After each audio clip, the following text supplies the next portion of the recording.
Hello everyone, তনয়ার পাকশালাতে সবাইকে স্বাগত জানাই। যারা ফার্স্ট টাইম চ্যানেলটা ভিজিট করছো তাদের কাছে অনুরোধ রইল চ্যানেলটা সাবস্ক্রাইব করো, পাশে থাকা বেল আইকনটি প্রেস করো যাতে নতুন নোটিফিকেশন তোমাদের সামনে চলে আসে। এখন এই এত ঝড় জল বৃষ্টির মধ্যে কিন্তু মানুষের ভেজা হচ্ছেই, কারণ কাজের সূত্রে আমাদের বাইরে যেতেই হয়। কিন্তু এই ভেজার জন্য অনেককেই কিন্তু ছোট থেকে বড় খুব অসুস্থ হয়ে ভুগছো বা জ্বর ভাব, তাতে খাওয়াতে কোনো রুচি নেই। আমি তোমাদের হাইলি একবার রেকমেন্ড করব, একবার এইভাবে খেয়ে দেখো। খাওয়ার স্বাদও বাড়বে, মুখেও কিন্তু বেশ সুন্দর একটা রুচিও আসবে, আর খেতে মারাত্মক লাগে। তোমাদের হয়তো এই সময় মনে হতেই পারে যে এই মাছ টাছ খেতে এখন ভালো লাগছে না, একটু স্যুপ জাতীয় কিছু খেয়ে দেখি। তোমাদেরকে আমি বলবো এই রান্নাটি করে একবার খেয়ে দেখো। আজকের রেসিপি কাতলা মাছের জিরা মরিচ ঝোল। এর জন্য দেখো এখানে নিয়েছি আমরা কাতলা মাছ, পেটি দাগা মিশিয়ে, তোমরা চাইলে রুইও নিতে পারো। এবার এর মধ্যে দিয়ে দেওয়া হলো পরিমাণ মতো নুন আর হলুদ দিয়ে, দেখো এবার কড়াইতে মা দিয়ে দিয়েছিল পরিমাণ মতন সর্ষের তেল, আর এখানে কিছু মশলা দিয়েছে কালো জিরে, গোলমরিচ, গোটা জিরে, রসুন আর আদা, যেটাকে সুন্দর করে মা শিলে বেটে নিয়েছে। এবার মাছগুলোকে খুব ভালো করে মা এভাবে হাত দিয়ে একটু মেখে রেখে দেবে 5-7 মিনিট মতন। তেলটা ততক্ষণে দেখো খুব সুন্দর কিন্তু আমাদের গরম হয়ে গিয়েছে। এবার একটা একটা করে কিন্তু আমাদের মাছ ভেজে নিতে হবে। অনেকেই মাছ ভাজা খুব বেশি কড়া করে ভাজে না, কিন্তু এই রান্নাটিতে কিন্তু মাছটা আমাদের কড়া করে ভাজতে হবে। খুব বেশি কড়া না, যাতে তিতো হয়ে যায়, কিন্তু নর্মাল ভাজার থেকে একটু বেশি।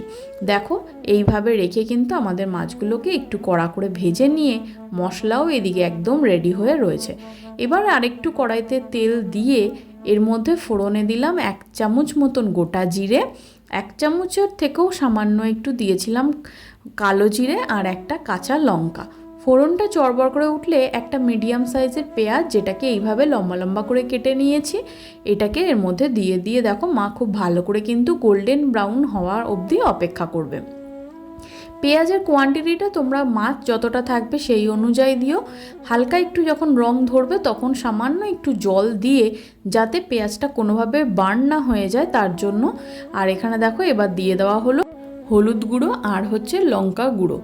এইখানে এই লঙ্কার গুঁড়োটা এখানে এই কারণে ইউজ করার, এই রান্নাটি কিন্তু একটু বেশ ঝাল ঝাল মতন হবে, যেহেতু মরিচ ঝোল সেই কারণে। গোলমরিচের তো একটা ঝাল আছে। এবার একটু ভালো করে কষিয়ে নিয়ে এখানে দেখো যে মশলাটি আমরা বেটে রেখেছিলাম সেই মশলাটা কিন্তু এর মধ্যে দিয়ে দিতে হবে। দিয়ে কিন্তু খুব ভালো করে এবার আমাদের কষিয়ে নিতে হবে। এখানে গোলমরিচ, কাঁচা লঙ্কা, রসুন এবং এখানে যে আমরা লঙ্কার গুঁড়োটি ইউজ করলাম তার জন্য কিন্তু এটা একটা বেশ রিচনেস এনেছে, যেটাকে আমাদের মুখের স্বাদ বাড়াতে বেশ হেল্প করবে।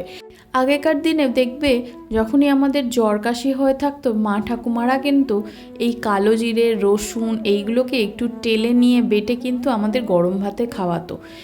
তো সেই প্রসেসেই বলতে পারো এই মাছের ঝোলটি করা। নুন চিনি দিয়ে একটু ভালো করে কষিয়ে নেওয়া হলে, দেখো যদি মনে হয় তোমাদের আর একটু সামান্য জল দিতে চাও, মশলাটা পুড়ে যাতে না যায় তার জন্য সামান্য একটু জল দিয়ে কিন্তু আমার দেখো এই মাছগুলোকে আমরা দিয়ে দিয়েছি। এই মাছ দিয়ে কিন্তু আমরা কোনো রকম জল দেব না, যেহেতু এই সর্দি কাশি জ্বরের মুখে ঝোল ঝোল জাতীয় কোনো জিনিস খুব একটা ভালো লাগে না। একটু ড্রাই ঝাল ঝাল জাতীয় জিনিস খেতে আমাদের বেশ ভালো লাগে। দেখো এইভাবে দিয়ে কিন্তু আমাদেরকে মিডিয়াম আঁচে রেখেই আমাদের বলতে পারো এই রান্নাটি করতে হবে। কালারটা দেখো একদম চেঞ্জ হয়ে গিয়েছে, আশা করি দেখে বুঝতে পারছো অনেকখানি ভাজা হয়ে গিয়েছে। এবার দেখো ওপর থেকে দিয়ে দেওয়া হয়েছিল কাঁচা সর্ষের তেল। এটা কিন্তু বেশ একটু ঝাঁঝালো আর খেতে অসাধারণ হয়েছিল। তোমাদের সেই কারণেই হাইলি একবার রেকমেন্ড করছি।